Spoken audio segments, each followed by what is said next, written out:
할렐루야. 네. 지난번에 월요일날 우리 성교 회원님들, 우리 학생들 기말 이제 고사 기간에 이제 도서실에서 이제 오뎅하고 떡볶이를 이렇게 섬겼습니다. 그래서 조댕이라 그러더라고요. 설명하니까 뭐 조용하게 그냥 오뎅만 묵묵히 주고 떡볶이만 조떡이겠죠. 그럼 조용히 떡만 주자고 이렇게 해서 했는데, 이제 요즘은 참 우리가 그 전도도 이제 침묵의 전도가 좀 필요합니다. 우리가 말로 전도하는 건 물론 귀합니다. 근데 이제 우리가 삶의 모습으로 보여줘야 되는 그 모습도 있어야 될 것 같아요. 예전에 이제 미국의 그 가수 중에 사이먼과 가펑클이라는 그 듀엣이 있었어요. 거기에 보면은 사운드 오브 사일런스, 침묵의 소리라는 그런 게 있는데, 저는 그걸 보면서 우리가 전도도 두 가지가 있어야 돼요. 말로 하는 전도도 있어야 되고, 그리스도인들이 변화된 삶을 통해서 믿지 않는 사람들에게 이렇게 보여주는 또 침묵의 전도가 있어야 될 줄로 믿습니다. 아멘. 뭔가 구별되고 믿는 사람들이 양보하고 헌신하고 정직하고 뭐 이런 걸 보고 사람들이 저 사람들은 뭐지? 그러니까 예수 믿는데 이렇게 하면 예수 믿으면 변화되고 달라지는구나. 그러니까 이제 말이 없이 우리가 삶으로 이제 예수 그리스도를 닮아가는 삶을 보여주면 그 전도의 효과가 더 있게 될 줄로 믿습니다. 아멘. 그래서 우리가 조용히 이제 헌신하고 또 섬기고 이렇게 할 때 그게 이제 우리 복음에 또 영향력으로 이렇게 뿌려기치게 될 줄로 믿습니다. 아멘. 오늘 우리가 함께 읽은 이제 사도행전 말씀에 나오는 그 베드로와 제자들의 모습, 그리고 이제 복음서에 나오는 베드로와 제자들의 모습은 많이 달라요. 어떻게 보면은 이게 동일인가 이렇게 할 정도로 서로 다릅니다. 왜냐하면은 그 복음서에 있는 그 베드로나 제자들을 보면은 좀 약간 비겁하고, 또 예수님 십자가에 달려 돌아가실 때도 또 이렇게 다 도망가고 그렇게 했잖아요. 근데 이제 사도행전에 보면은 이 제자들도 그렇고 베드로도 완전히 변화됐어요. 그러니까 어떻게 보면은 부활한 증인을 만났을 때 십자가의 의미가 새로워지고 십자가의 능력이 나타나고 또 성령 충만함을 받았을 때 하나님의 일을 온전히 할 수 있다라는 것을 우리가 깨닫게 됩니다. 이 제자들이 3년 동안 예수님의 말씀을, 그 좋은 설교 말씀을 다 듣고 또 예수님과 동고동락하면 먹고 마시고 자고 또 예수님의 어떤 기적의 역사들을 옆에서 체험했음에도 불구하고 부활하신 주님을 만나기 전에 또 오순절 마가의 다락방에 성령 충만함을 받기 전에는 여전히 이제 자연인의 모습이 있었어요. 그래서 이제 죽음을 두려워하기도 하고 또 복음을 전하다가 내가 어떤 불이익을 당하면 어떨까 이런 염려도 있었어요. 그런데 부활하신 주님 예수님을 만나고 나니까 또 성령 충만함을 받고 나니까 완전히 변화된 겁니다. 그래서 오늘날 우리도 이 말씀을 보면서 우리도 성령 충만함을 받아야지 주의 일을 온전히 감당할 수 있겠구나, 또 이런 깨달음 얻게 됩니다. 그리고 그 복음의 핵심에는 십자가와 부활의 복음을 전하는 것입니다. 근데 우리가 예수님께서 정말로 부활하셨다는 그 믿음의 확신이 있을 때 십자가의 능력도 나타날 줄로 믿습니다.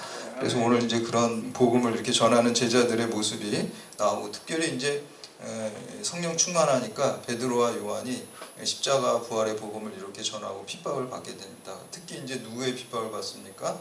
예수님을 죽였던 이 사내들인 공회. 유대교회는 이 사내들인 공회가 지금으로 이제 국회의원 같은 사람이고, 또 그것뿐만 아니라 모든 권력, 종교적인, 정치적인 권력을 다 갖고 있는 그러한 사람들이었어요. 그러니까 예수님을 사실 실질적으로 십자가에 못 박도록 이렇게 한 사람들이 사내들인 공회, 그리고 스데반 집사도 죽인 것도 결국 사내들인 공회. 그러니까 무시무시한 사람이죠. 마음만 먹으면 그냥 다 죽일 수 있는데 그 앞에서 바로 이제 솔로몬 행각이라는 곳에서 예수 그리스도의 십자가 부활의 복음을 전하는 거예요. 그게 뭘 의미하냐면요, 죽음을 이제 두려워하지 않는 사람으로 이 베드로와 제자들이 변화됐다는 걸 의미해요. 거기서 그랬다가 이제 바로 이제 잡혀서 죽는 건데, 거기서 예수 그리스도가 부활했다, 또 예수 그리스도의 십자가의 구원의 능력을 갖다가 전한다는 거는 나 죽이려면 죽이세요 라고 하는 거와 마찬가지예요. 이제 죽음을 두려워하지 않는 사람으로 담대하게 변한 것을 볼 수가 있습니다. 이게 이제 성령의 권능을 받아서 이렇게 하는데, 바로 오늘 말씀을 통해서 우리들 또한 성령의 권능을 받고 예수 그리스도의 십자가 부활의 증인이 되기를 다시 한번 결단하는 시간 되시기를 주님의 이름으로 축복합니다. 우리가 첫 번째는 복음을 이렇게 증거할 때 세상의 멸시와 핍박이 반드시 있습니다. 우리가 내가 하나님 말씀대로 살아가면은 좋은 일만 있겠지 이렇게 생각할 수 있죠. 저도 예전에 하나님 말씀에 내가 순종하면은 좋은 일이 쫙 펼쳐지겠지 이렇게 이제 생각한 적이 있어요. 그런데 그렇지 않더라고요. 보니까 아브라함도 마찬가지잖아요. 본토지쪽 아비집을 다 버리고 내가 지시할 땅으로 가라 그랬잖아요. 그때 가나안 땅에 딱 도착하면은 진짜 새하늘과 새 땅이 쫙 펼쳐져야 되는데 그렇지 않았죠. 고난의 종합 선물 세트가 기다리고 있어요. 막 기근이 찾아오고 자기를 막 핍박하는 사람들이 있어서 도망가고 네게부 남쪽으로 가고 막 이집트까지 도망가고 이런 일들이 벌어졌잖아요. 이상하지 않나요? 하나님 말씀에 순종했으면 막 형통한 일만 있어야 되는데 연단과 고난이 있어요. 근데 그것까지도 우리가 이겨나갈 때 하나님께 진정한 축복이 오게 될 줄로 믿습니다. 그래서 우리가 주의 말씀을 순종할 때 고난이 있을 수 있어요. 그리고 하나님 말씀대로 살아갈 때 있는 고난을 우리가 십자가라 그래요. 내가 잘못해서 받는 고난은 그건 형벌이고요. 주의 복음을 따라가다가 내가 당하는 고난과 억울함은 그게 십자가고 그게 하나님께 큰 상급으로 우리에게 하나님께서 주어주실 줄, 상을 주실 줄 믿습니다. 그래서 우리가 복음 때문에 고난을 받고 하나님 말씀대로 순종하다 보면은 내가 죽어야 되잖아요. 우리는 내 어떤 욕망대로 살고 싶고 내 욕심대로 살고 싶은 게 다 있잖아요. 그렇지만 하나님 말씀에 순종하는 것도 고난이에요. 사실 십자가의 길이에요. 내가 말씀이 이러니까 내 욕망을 죽여야지, 내 죄악된 자아가 죽어야지. 근데 이게 힘들죠. 근데 그걸 했을 때 하나님께서 그 고난보다 더 큰 축복으로 우리에게 갚아주실 줄 믿습니다. 사도 바울은 그거 분명히 믿었어요. 그래서 로마서 8장 18절에 현재의 고난은 장차 있을 영광과 비교할 수 없다라고 말씀했습니다. 그래서 우리가 하나님 말씀을 쫓아가는 게 고난이고 힘든 거고 십자가지만 그 십자가와 비교할 수 없는 영광이 우리에게 있다라는 것을 믿는 게 그것이 우리의 신앙입니다. 그래서 세상에 멸시와 핍박이 있고요. 전도할 때도 마찬가지예요. 전도할 때도 멸시와 핍박이 있어요. 저도 예전에 노방전도 하고 할 때 보면은 막 이렇게 안 좋은 눈빛으로 막 욕하잖아요. 그렇죠? 말을 안 하는데 눈빛을 보면 알아요. 눈빛으로 욕을 하더라고 나를. 막 그냥 막 제가 알아요. 저도 그 정도 눈치는 있어요. 그래서 이렇게 전도지 주고 어떤 사람 침도 탁 뱉고 가는 사람도 있어요. 제 발 밑에다가. 그렇죠? 별의별 사람 다 있어요. 그렇지만 우리가 하나님 주의 복음을 전하는 일이고 그러니까 또 기쁜 마음으로 그 일을 또 감당하는 거죠. 그리고 요즘에 보면 또 어때요? 영화나 드라마나 뭐 어떤 인터넷 무슨 뭐 댓글 같은 거 이렇게 보면은 우리 교회 다니는 사람들에 대해서 부정적인 게 또 많이 있어요. 그렇죠? 근데 좀 속상해요. 근데 그때 이제 물론 우리도 그런 모습이 있으니까 우리가 바르게 살아야지라는 결심도 첫 번째 해야 되겠고요. 우리들은 두 번째는 영적인 문제도 거기에 있어요. 왜냐하면 우리 그리스도인들을 통해서 교회를 통해서 구원의 역사가 일어나니까 사탄이 그런 걸 통해서 부정적인 시각을 계속 주는 거예요. 그런 면도 있어요. 또 그렇다고 해서 또 너무 안심하고 그건 영적인 문제이기 때문에 우리는 안 고쳐줘도 돼 뭐 이렇게 되면 안 되고 우리는 그 말을 잘 경청해서 그런 부분이 없는지 우리에게 살피고 당연히 바꿔야 되겠죠. 그런 비판을 받지 않도록 노력을 해야 되겠지만 영적인 또 억울함도 있긴 있어요. 사실은 뭐 불교나 뭐 아니면은 뭐 천주교나 그런 데는 그렇게까지 우리가 뭐 드라마나 영화나 이런 문화 이런 데서 부정적으로 그리는 건 별로 없잖아요. 개신교만 특별히 그러잖아요. 여기에 오히려 더 하나님의 구원의 역사가 일어나고 천국 확장의 역사가 일어나니까 공중 권세를 잡은 사탄이 오히려 더 그런 문화를 통해서 우리를 공격하는 겁니다. 그래서 그걸 우리가 알아야 되겠고 요한일서 3장에도 보면 세상이 너희를 미워하여도 이상히 여기지 말라라고 이렇게 말씀하고 있고요. 요한복음 15장에서 예수님께서는 세상이 너희를 미워하면 너희보다 먼저 나를 미워한 줄 알라. 너희가 세상에 속하였으면 세상이 자기의 것을 사랑할 것이나 너희는 세상에 속한 자가 아니요 도리어 내가 너희를 세상에서 택하였기 때문에 세상이 너희를 미워하느니라. 우리 빛의 자녀잖아요. 빛이 들어가면 어둠이 싫어요. 왜냐하면 자기네들의 잘못과 허물과 더러운 것이 이렇게 밝혀지기 때문에 빛이 들어오면 그 빛을 핍박하고 싫어하는 것입니다. 그래서 우리가 복음을 증거할 때 세상에 멸시와 미움과 책망이 있는데 그걸 당연하게 여기서 예수님도 그러셨어요. 그래서 그거를 믿음으로 이겨나가야 될 줄로 믿습니다. 두 번째는 복음을 증거할 때 방해가 있지만 또 방해를 극복할 수 있는 도움도 또 있어요. 방해도 있고 도움도 있어요. 오늘 말씀에 보면 가말리엘이라는 사람, 사실 이 사람은 유대교에서 굉장히 존경받는 그런 스승이에요. 선생이에요. 그래서 율법 학자 중에 아주 최고의 권위가 있는 사람이고 도덕적으로도 굉장히 허물이 없는 사람이라서 그 사람의 말에 권위가 있어요. 유대교에서. 그리고 이 사람은 우리가 잘 알고 있는 바울을 길러낸 사람이에요. 바울의 제자예요. 그리고 바울이 자기의 옛날의 스펙을 자랑할 때 자랑하는 것 중에 하나가 뭐예요? 내가 가말리엘의 문화에서 공부했다. 가말리엘 제자야. 그리고 요즘으로 따지면 뭐 어때? 뭐 인류대학 출신이야. 뭐 이런 학력을 자랑하는 것 같은 그게 이제 가말리엘 문화에서 내가 공부했다라는 게 이제 사도 바울의 자랑이었잖아요. 어떻게 보면은 사도 바울이 복음을 받기 전에 그의 어떤 소양을 다 길러가는 데 있어서 가말리엘의 영향이 컸어요. 그리고 그 학문이 사도 바울이 성경을 13권을 쓰는데 상당히 도움이 됐어요. 그래서 그런 그걸 길러가는데 바로 이제 이런 사람의 도움을 이 사람은 예수 믿는 사람이 아니에요. 신앙인이 아니고 자연인인데 합리적으로 이렇게 생각하는 사람인데 이런 사람을 통해서도 하나님이 역사해요. 그러니까 하나님 우리가 박해를 받을 때 또 그런 도와주는 사람이 있게 되는 거죠. 우리 34절 말씀 함께 봉독합니다. 시작. 바리새인 가말리엘은 율법 교사로 모든 백성에게 존경을 받는 자라. 공회 중에 일어나 명하여 사도들을 잠깐 밖에 나가게 하고. 아멘.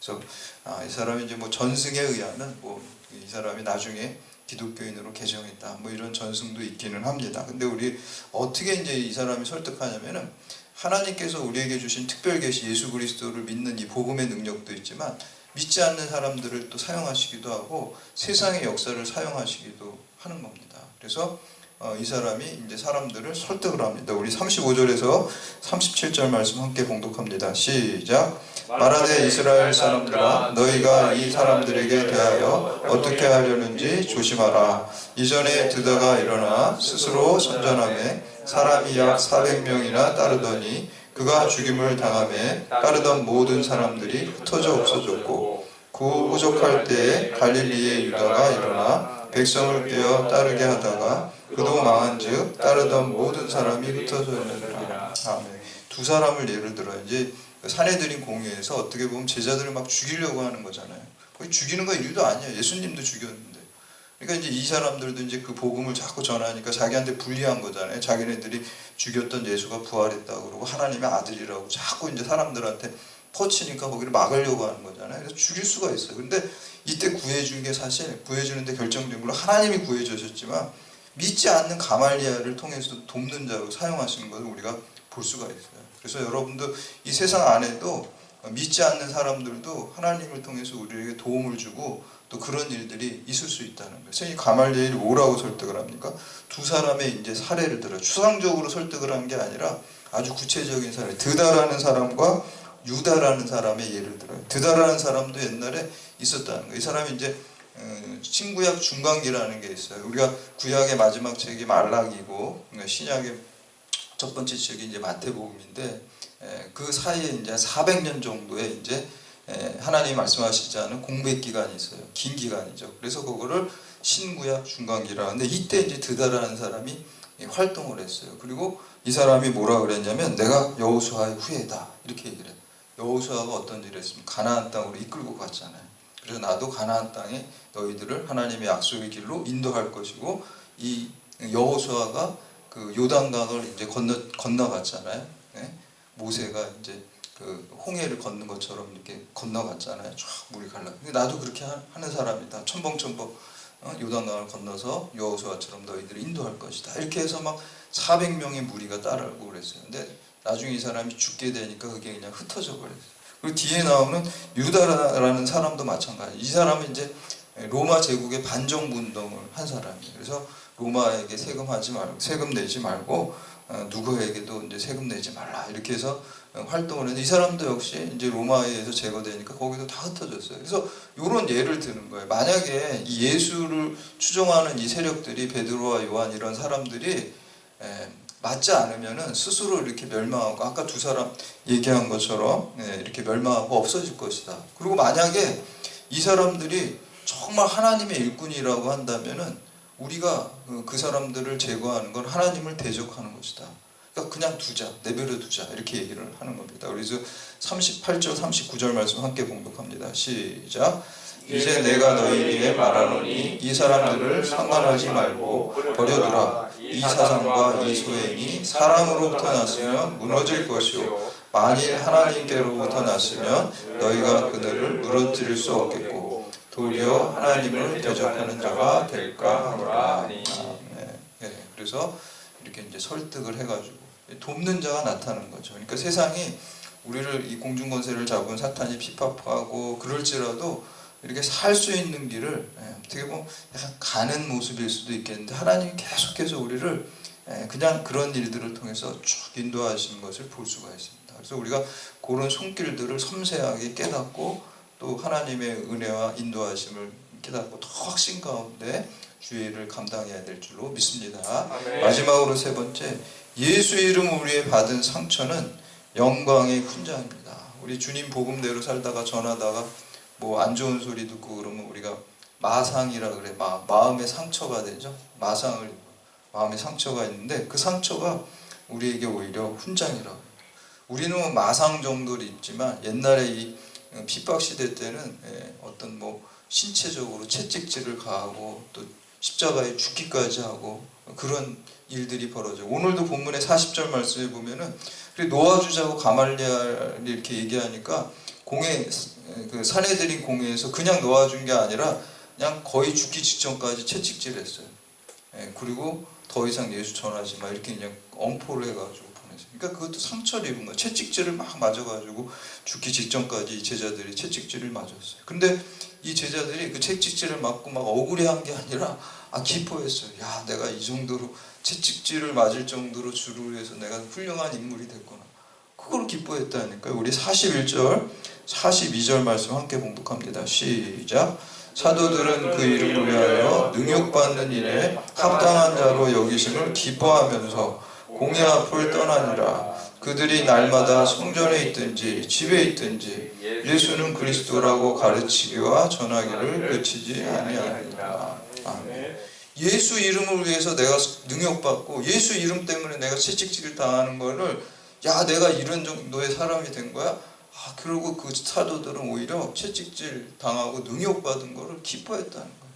내가 주의 일을 위해서 이렇게 그래도 쓰임받는 사람이구나 라고 이렇게 얘기를 하고 있습니다. 우리 예수님께서 주신 팔복 중에 하나가 의를 위하여 박해를 받는 자는 복이 있나니 천국이 그들의 것이며, 우리가 의로움으로 해서 하나님의 정의와 공의로 해서 어려움 당하고 핍박받는 게 복이 있습니다. 이 세상에서 어려움 당할지라도 그 누가 알아주세요? 하나님이 알아주신다는 거예요. 하나님이 알아주시고 하나님이 위로해 주시고 하나님이 장차 우리에게 큰 상급으로 주실 줄 믿습니다. 믿음이라는 건 뭐냐면요, 하나님이 계신다는 걸 믿는 거잖아요. 우리 히브리서에 나오잖아요. 두 가지를 믿는 거죠. 하나님이 살아계신 걸 믿는 거고, 또 하나님의 말씀을 쫓아서 살아가는 사람들, 하나님을 찾는 자들, 하나님의 의를 공의로 해서 우리가 핍박받는 그들에게 하나님이 상을 주시는 이심을 우리가 반드시 믿어야 될 줄 믿어야 된다고 말씀하고 있습니다. 그래서 우리가 의롭게 하나님의 공의대로 살아갈 때 세상이 알아주지 않고 핍박이 있을지라도 하나님께서 그에게 상 주시는 분이심을 우리가 믿어야 됩니다. 신약 성경에 보면은 이 상처, 신약 성경은 이 헬라어로 기록되었잖아요. 근데 이 상처라는 그 단어가 스티그마라 그래. 스티그마, 상처, 흔적 뭐 이런데 이 스티그마가 어디에 쓰여지냐면은 어떤 표시나 낙인이라는 의미도 그 스티그마가 가지고 있어요. 그래서 예전에 그 제임스 딘 배우 나오는 그 자이언트라는, 제가 어렸을 때 그 영화 몇 번이나 봤는데 거기 보면 그 막 농장에다 막 소를 방목을 하잖아요. 그러니까 저쪽 집 소하고 이쪽 집 소하고 막 섞일 수가 있잖아요. 그러니까 뭔가 표시를 해야 돼요. 소에다가 표시를 했는데 어떻게 표시냐면은 그 주인이 예를 들어서 이름이 제임스라고 한다면 제이자를 갖다가 이렇게 쇠꽃장에다가 제이자를 새겨가지고 불에다 달궈가지고 소 엉덩이에다 씩 지진단 말이에요. 낙인을 찍잖아요. 그게 스티그마예요. 스티그마. 낙인을 찍는 거예요.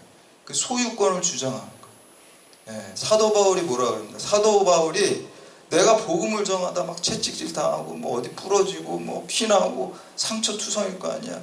근데 그게 스티그마고 예수의 흔적이고 내가 예수의 소유가 됐다는 영광의 상처라는 거예요. 우리 전쟁에서 상처는 그 영광의 상처가 되는 거잖아요. 그렇죠? 그래서 그 스티그마가 그 예수 그리스도의 복음을 전하다가 얻은 그 상처가 우리에게 훈장이 되고 영광이 될 줄로 믿습니다.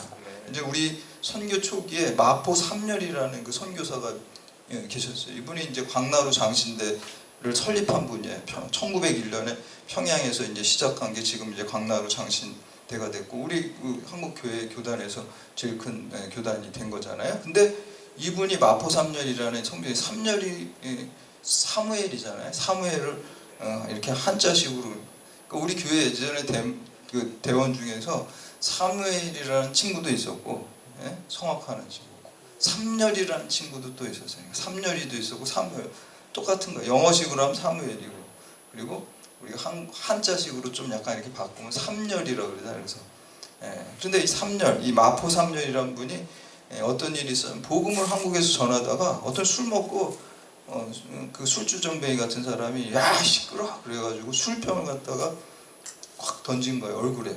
그 얼굴이 다 찢어졌어요.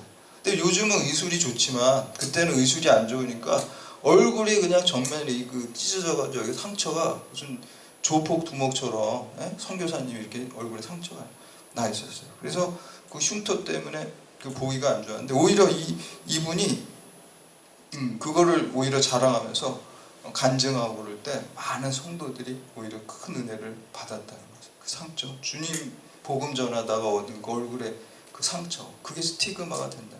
여러분 오늘 주의 복음을 전하고 주의 말씀에 순종하는 길이 십자가와 같이 또 힘들고 또 고난이 있고 또 억울할지라도 하나님께서 여러분 그 억울함을 그 수고와 노고를 다 알아주실 줄 믿습니다.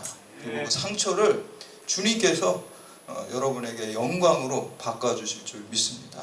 그래서 여러분들이 세상을 바라보지 않고 나 상처 때문에 더 이제 주의를 못하겠어 이렇게 약한 마음 먹지 마시기 바랍니다. 사탄이 좋아하는 마음이에요. 그냥 상처에도 불구하고 오늘 제자들이 뭐라 그랬어요?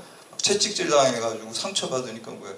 야 기뻐했다는 거예요. 예수 때문에 내가 이렇게 예수 이름 때문에 내가 이렇게 상처받았구나 또 고난받았구나 능욕받았구나 그거를 막 기뻐했어요. 이제 왜 기뻐했을까요? 그게 영광이 되고 상급이 될 줄로 믿었기 때문입니다. 여러분 오늘 이러한 믿음을 가지고 사도 바울과 같이 오늘 베드로와 요한과 같이 또 마포 삼렬 선교사님과 같이 여러분 주의 복음을 묵묵히 따라갈 때 상처가 있고 힘든 일이 있어도 하나님께서 여러분의 그거를 영광으로 훈장으로 바꿔주실 줄 믿음으로 또 나아가시는 여러분들 다 되시기를 주님의 이름으로 축원합니다. 이제 오늘 말씀이 우리